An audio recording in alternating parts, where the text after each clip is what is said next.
మన దేశానికి స్వాతంత్రం వచ్చిన దాదాపు 40 ఏళ్ల వరకు కేవలం కాంగ్రెస్ మాత్రమే ఇండియాని రూల్ చేసింది. అప్పట్లో కాంగ్రెస్ పార్టీకి దీటుగా ఏ పొలిటికల్ పార్టీ కూడా ఉండడానికి సాహసం చేసేది కాదు. ఏకచక్రాధిపత్యంగా ఉండే కాంగ్రెస్ పార్టీ పైన వేరే పొలిటికల్ పార్టీస్ గెలిచినా కూడా కరెక్ట్ గా 2 ఇయర్స్ గడవక ముందే పార్టీలో ఇంటర్నల్ గొడవల వల్ల అది అధికారం కోల్పోయేవి. ఇక కాంగ్రెస్ పార్టీకి దీటుగా ఏ పార్టీ కూడా ఉండదు అనుకునే టైంలోనే 1980లో బీజేపీ పార్టీ వచ్చింది. దేశంలోని స్ట్రాంగెస్ట్ పార్టీ అయిన కాంగ్రెస్ పార్టీకి అంత గట్టిగా పోటీ ఇచ్చిన పార్టీ ఏదైనా ఉంది అంటే అదే బీజేపీ పార్టీనే. అసలు బీజేపీ పార్టీ ఎలా మొదలైంది, దాన్ని ప్రారంభించడానికి గల కారణం ఏంటి? ఒకప్పుడు మున్సిపల్ ఎలక్షన్ లో కూడా పోటీ చేయడానికి ఇబ్బంది పడే ఈ బీజేపీ పార్టీ ఇప్పుడు వరల్డ్ లోనే లార్జెస్ట్ పార్టీగా ఎలా అవతరించింది? ఒకప్పుడు ఆర్ఎస్ఎస్ ఆధ్వర్యంలో భారతీయ జనసంఘంగా ఉండే ఈ పార్టీ ఇప్పుడు భారతీయ జనతా పార్టీగా ఎలా రూపాంతరం చెందింది లాంటి విషయాలను ఈ వీడియోలో మనం తెలుసుకుందాం. మీరు గనక ఈ ఛానల్ ని, ఈ ఫేస్ ని ఫస్ట్ టైం చూస్తున్నట్టయితే నా పేరు శివ. వీడియో చాలా ఎక్సలెంట్ గా ఉండబోతుంది. స్కిప్ చేయకుండా లాస్ట్ వరకు చూడండి. దేశం మొత్తం కాంగ్రెస్ దే పై చేయి ఉండే ఆ కాలంలో ఎలాగైనా కాంగ్రెస్ ని ఓడించాలని మిగిలిన పొలిటికల్ పార్టీస్ మంచి సమయం కోసం వెయిట్ చేస్తున్నాయి. అప్పటి పీఎం అయిన ఇందిరాగాంధీ గారు 1975లో ఇండియాలో ఎమర్జెన్సీని విధించారు. 1977 ఎమర్జెన్సీ ముగిసే నాటికి దేశంలోని ప్రజలలో కాంగ్రెస్ పార్టీ పైన, ఇందిరాగాంధీ పైన తీవ్ర వ్యతిరేకత వచ్చింది. దీనినే అదునుగా చూసుకున్న మిగిలిన పొలిటికల్ పార్టీస్ ఎలాగైనా కాంగ్రెస్ ని ఓడించాలని అనుకున్నాయి. కానీ ఇండియాలో అంత స్ట్రాంగ్ గా ఉన్న కాంగ్రెస్ పార్టీని ఓడించాలంటే అది ఇంపాసిబుల్ అనే చెప్పుకోవచ్చు. అందుకోసమనే Bharatiya Lokdal, Bharatiya Janasangh, socialist party of India, Janata Morcha ఇలా చిన్న చిన్న పార్టీలన్నీ కలిసి ఒక కూటమిగా ఏర్పడ్డాయి. అలా ఏర్పడిన కూటమి పేరే జనతా పార్టీ. అనుకున్నట్టుగానే 1977లో కాంగ్రెస్ పార్టీని ఓడించి రికార్డు క్రియేట్ చేసి జనతా పార్టీ గవర్నమెంట్ ని ఫామ్ చేసింది. దేశంలో కాంగ్రెస్ ని ఓడించిన మొట్టమొదటి పార్టీగా రికార్డు క్రియేట్ చేసినా కూడా ఇందులో అనేక పార్టీలు ఉండడంతో ఇంటర్నల్ గా గొడవలు మొదలయ్యాయి. ఇండియాకి ప్రైమ్ మినిస్టర్ ఎవరు అన్న విషయంలో మొరార్జీ దేశాయ్, జగ్జీవన్ రామ్, చరణ్ సింగ్ లాంటి వారు పోటీ పడ్డారు. మొరార్జీ దేశాయ్ కి పీఎం పదవి, చరణ్ సింగ్ కి హోమ్ మినిస్టర్, జగ్జీవన్ రామ్ కి డిఫెన్స్ మినిస్టర్ పదవులు వచ్చాయి. ఇలా వీరు అధికారంలోకి వచ్చిన వెంబడే ఇందిరాగాంధీ పైన కేసులు ఫైల్ చేశారు. కానీ అవి కోర్టులో ఓడిపోయాయి. దీంతో హోమ్ మినిస్టర్ అయిన చరణ్ సింగ్ ని డిఫెన్స్ మినిస్టర్ రాజీనామా చేయాలని ఒత్తిడి చేశాడు. ఇక ఇప్పటి నుంచే జనతా పార్టీ కూటమిలో ఇంటర్నల్ గా గొడవలు మొదలయ్యాయి. జనతా పార్టీ అధికారంలో ఉన్నప్పుడే బీహార్, ఉత్తరప్రదేశ్ లాంటి రాష్ట్రాలలో హిందూ ముస్లింలకు మతపరమైన గొడవలు జరిగాయి. ఈ గొడవలు జరగడానికి ఆర్ఎస్ఎస్ కారణమని జనతా పార్టీలో ఉన్న కొంతమంది నాయకులు ఆరోపించారు. ఈ జనతా పార్టీ కూటమిలో ఆర్ఎస్ఎస్ కు చెందిన భారతీయ జనసంఘ్ అనే పార్టీ కూడా ఉంది. ఈ భారతీయ జనసంఘ్ కి చెందిన అటల్ బిహారీ వాజ్పేయి, ఎల్కే అద్వానీ లాంటి నాయకుల పైన జనతా పార్టీలోని కొంతమంది నాయకులు 2 కండిషన్స్ పెట్టారు. ఒకటి, ఆర్ఎస్ఎస్ ని వదిలేయండి లేదా భారతీయ జనసంఘ్ పార్టీ నుంచి అయినా బయటికి వెళ్ళండి అని ప్రెజర్ చేశారు. భారతీయ జనసంఘ్ పార్టీలో ఉన్న కొంతమంది నాయకులు 1979లో ఆ పార్టీ నుండి బయటికి వచ్చేశారు. 1980లో అటల్ బిహారీ వాజ్పేయి, ఎల్కే అద్వానీ గారు భారతీయ జనతా పార్టీని స్థాపించారు. మొదటి నుండి చాలా మంది హిందువులు ఈ పార్టీని ఒక హిందుత్వ పార్టీగానే చూశారు. కానీ ఈ పార్టీకి మొదటి ప్రెసిడెంట్ అయిన అటల్ బిహారీ వాజ్పేయి గారు ఇందులో సెక్యులరిజాన్ని అండ్ గాంధీజీ సోషలిజాన్ని ఇంప్లిమెంట్ చేశారు. దీంతో చాలా మంది ఓటర్స్ కన్ఫ్యూజన్ లో పడ్డారు. 1984 ఎలక్షన్ లో ఈ పార్టీ దారుణంగా ఓడిపోయింది. మరోవైపు ఇందిరాగాంధీని ఆమె బాడీగార్డ్లే చంపడంతో కాంగ్రెస్ పార్టీ పైన సింపతి కూడా కలిసి వచ్చింది. 1984 జనరల్ ఎలక్షన్ లో కాంగ్రెస్ పార్టీ 404 సీట్లు గెలిస్తే బీజేపీ మాత్రం కేవలం 2 సీట్లను మాత్రమే గెలిచింది. ఈ ఎలక్షన్ లో ఎన్టీ రామారావు గారి తెలుగుదేశం పార్టీ 30 ఎంపీ సీట్లు గెలిచి నేషనల్ పార్టీకి గట్టి పోటీ ఇచ్చిన ప్రాంతీయ పార్టీగా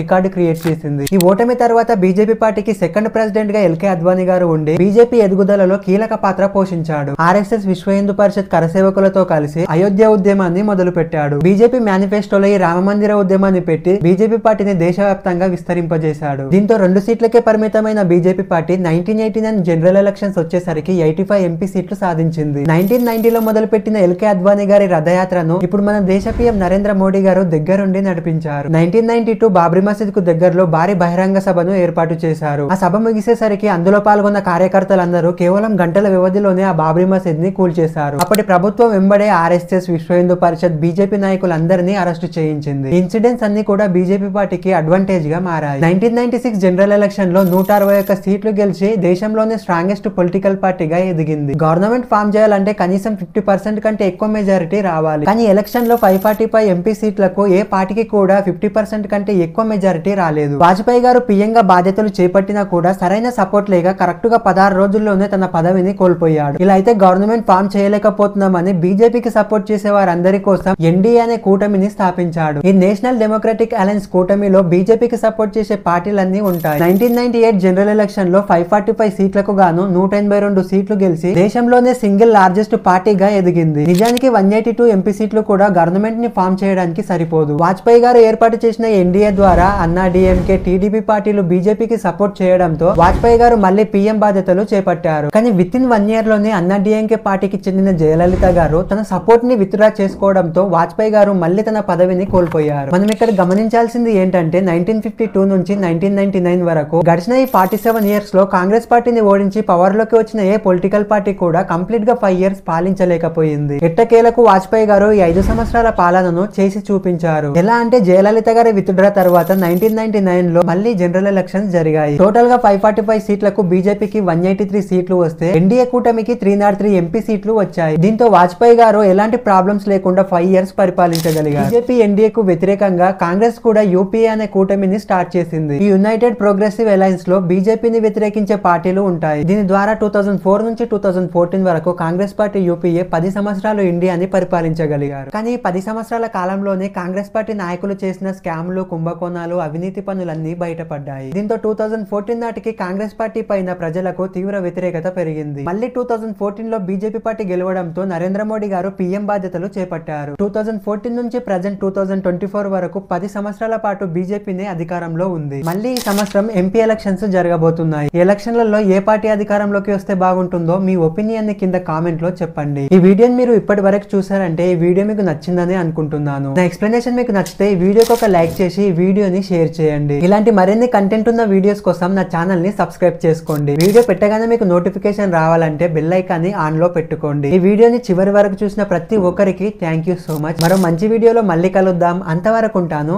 బాయ్ బాయ్.